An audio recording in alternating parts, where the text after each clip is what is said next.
China just made an $8 trillion shift, not in one press conference, not with one headline, across reserves, trade settlement, strategic stockpiles, and where its institutions park money. China has been repositioning at a scale that only makes sense if you're preparing for a world where the West is no longer the default system. I'm your finance analyst, and I've spent the last decade digging into the mechanics of money most people never get shown.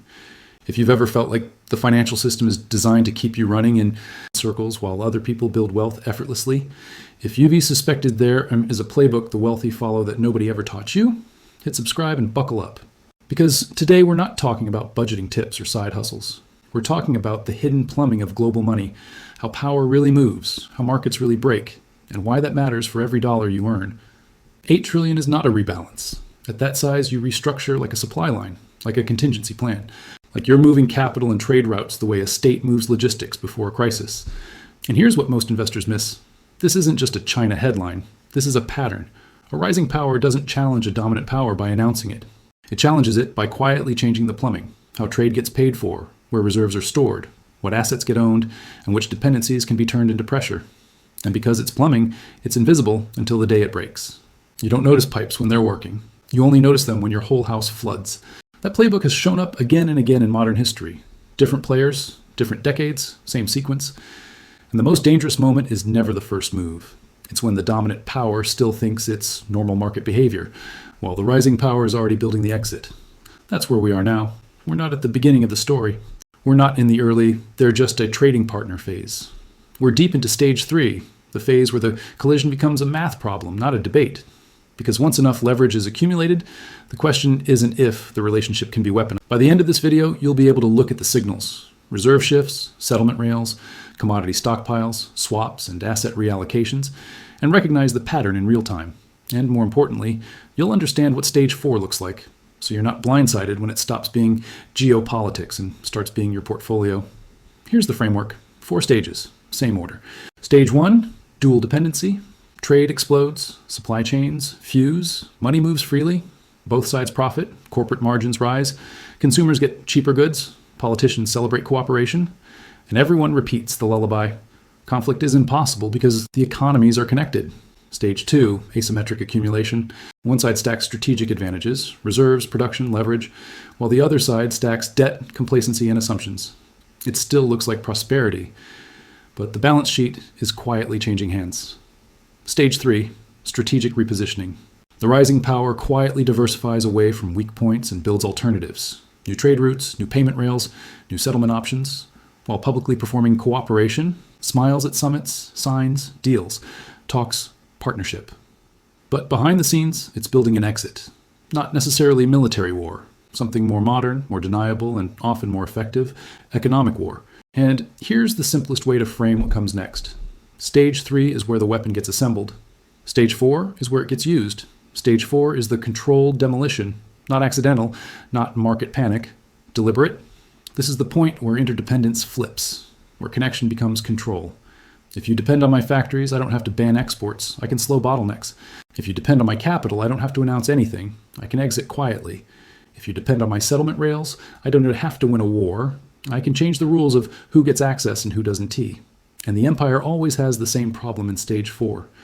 It can respond quickly without breaking itself. Debt must be refinanced. Markets must be stabilized.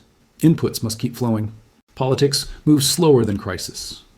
The response options exist, but they're expensive, slow, and often self-destructive. So the collapse isn't military, it's financial, industrial, social. You can't shoot your way out of a credit crunch. You can't vote your way into a new supply chain on a deadline. You can't improvise a replacement for decades of offshoring in a few quarters. Now, this isn't theory. In modern history, you can watch the stages repeat. First case, Britain and Germany, 1900 to 1914. Britain looked permanent. London finance, global trade routes, the pound at the center of settlement. If you were a nation doing global trade, Britain's system was the highway. Germany rises fast. Industry exports, manufacturing scale. The relationship deepens, trade expands. Money moves. Stage 1 looks healthy. Then stage 2. Germany builds leverage and resilience, harder reserves, broader relationships, less dependence on the existing order, while Britain treats it as background noise. That's the complacency trap. When you're dominant, you interpret strategy as business until the day it becomes threat. By the early 1910s, the question inside Germany isn't how do we profit inside Britain's system? It becomes, if this breaks, do we survive and do they? Stage 3, repositioning, quiet assembly. Then, August 1914, war begins, and one of the first moves isn't a tank, it's money. Liquidity tightens, confidence cracks, the reserve system strains. Britain is forced to bend its own rules to keep the machine running. Stage 4 doesn't have to win the war, it only has to break confidence. Because once confidence breaks, the center of gravity shifts. Capital looks for safety, trade routes look for stability, settlement looks for a new anchor. That's the deeper lesson. When the financial core is shaken, dominance doesn't vanish in a day, but it stops being inevitable. Second case, America and Japan, 1950 to 1990. Post-war, the U.S. rebuilds Japan into a manufacturing powerhouse. America gets cheap goods. Japan gets access to American buyers and capital. Stage 1, deep interdependence. Stage 2, Japan accumulates huge dollar claims and converts some of that power into influence inside the system. Capital, assets, ownership, positioning. Then, 1985, the Plaza Accord. Proof that currency policy is power when one side has leverage. Stage 3, Japan pushes more regional autonomy and alternative pathways. Then, 1987, Black Monday. Markets discover how fragile the plumbing can be when stress meets leverage and feedback loops. The Fed floods liquidity to stop the chain reaction. The point isn't Japan caused the crash. The point is, when leverage is concentrated and markets are fragile, big moves can amplify collapses fast. And it's hard to punish because it looks like markets. China was watching. Third case, Europe and Russia, 2000 to 2022. Europe ties its industrial base to Russian energy. Pipelines, contracts, stable assumptions. Cheap input becomes the foundation of competitiveness. Dependence becomes normal. Stage 1, deep dependency. Leaders say trade prevents conflict. Stage 2, Russia accumulates reserves, builds a war chest, reduces exposure where it can, and develops workarounds, new partners, new routes, payments alternatives. Stage 3, Russia positions for separation before sanctions arrive. Then, February 2022, invasion. The West freezes reserves, cuts off banks, seizes assets, and expects a quick collapse. But Russia doesn't implode the way people expect, because preparation mattered. The ruble falls, then stabilizes under controls and redesigned flows. And then stage 4 shows up in its real form, dependency. Energy becomes the lever, not total cutoff, just enough strategically. Gas tightens, prices surge, inflation spikes, industry gets squeezed. Factories don't shut down because of bombs, they shut down because inputs aren't reliable. Controlled demolition isn't about destroying cities. It's about breaking the inputs an economy can't run without. 3 examples, different contexts, same sequence. Now, China. Stage 1 was built from 1990 to 2010, 2 decades of dependency construction. Trade opens, supply chains fuse, manufacturing relocates, technology transfers. Categories migrate, textiles, electronics, components, pharmaceuticals. China becomes the factory, and through reserves and recycling, increasingly the banker. Everyone benefits. It feels permanent. Stage 2 accelerates from 2010 to 2020, leverage accumulation. China stockpiles massive reserves while the West deepens debt and dependence. And China builds parallel structures, routes, lenders, rails. Belt and Road expands trade corridors and financing outside traditional channels. AI provides another funding node. And the digital yuan isn't a coin. It's infrastructure, programmable settlement, state-backed payment architecture, and a system designed to function even when access to Western rails becomes conditional. China isn't just trading inside the system, it's building the option to operate outside it. Stage 3 is now 2022 to present. This is the quiet repositioning, where moves don't look dramatic individually, but together form a new posture. Less exposure to vulnerabilities inside the Western system, more preference for assets and arrangements that survive sanctions, survive volatility, survive decoupling. And that's what the $8 trillion move actually means in practical terms. A large reconfiguration of risk, from fragile under conflict to resilient under conflict. It shows up in several places at once, treasuries and reserve posture. If you reduce exposure to another country's debt, you're reducing dependence on their stability and their rules. You're also reducing your vulnerability to being frozen out, sanctioned, or trapped, holding claims you can't freely use. Gold and hard asset accumulation. When you buy more hard assets, you're buying optionality. Gold isn't about yield. It's about credibility and portability when trust is questioned. Currency swaps and non-dollar settlement. Swaps aren't ideology, they're plumbing. They let trade clear without passing through the dollar system as a choke point. Payments rails like KIPS. A payment rail is not a press release, it's a pipe. The pipe doesn't need to replace SWIFT everywhere to matter. It only needs to be functional and scalable in enough corridors that countries can keep trading when the main rail becomes risky.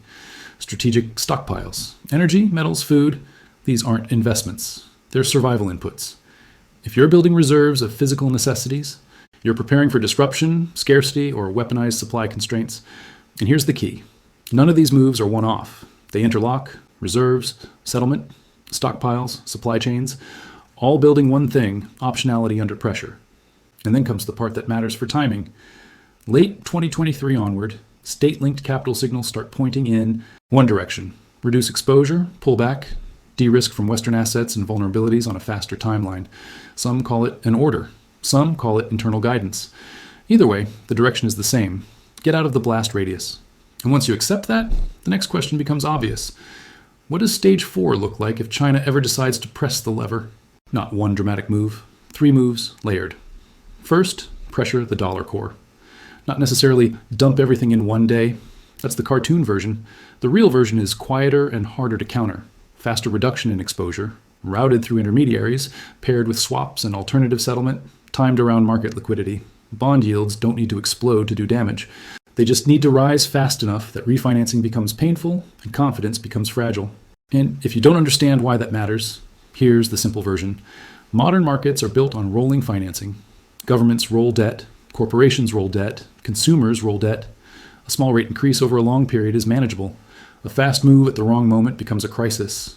Then the Fed faces the same constraint every debt-heavy system faces in a crisis: tighten and risk a hard downturn, or ease and risk credibility and inflation expectations, or split the difference and risk doing neither job well.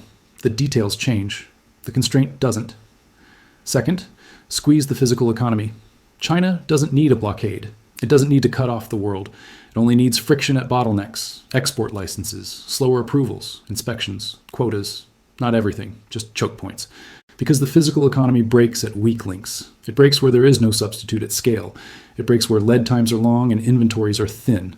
The result isn't just higher prices, it's uncertainty. And uncertainty is what makes companies freeze hiring, delay investment, cut output, and pull back risk.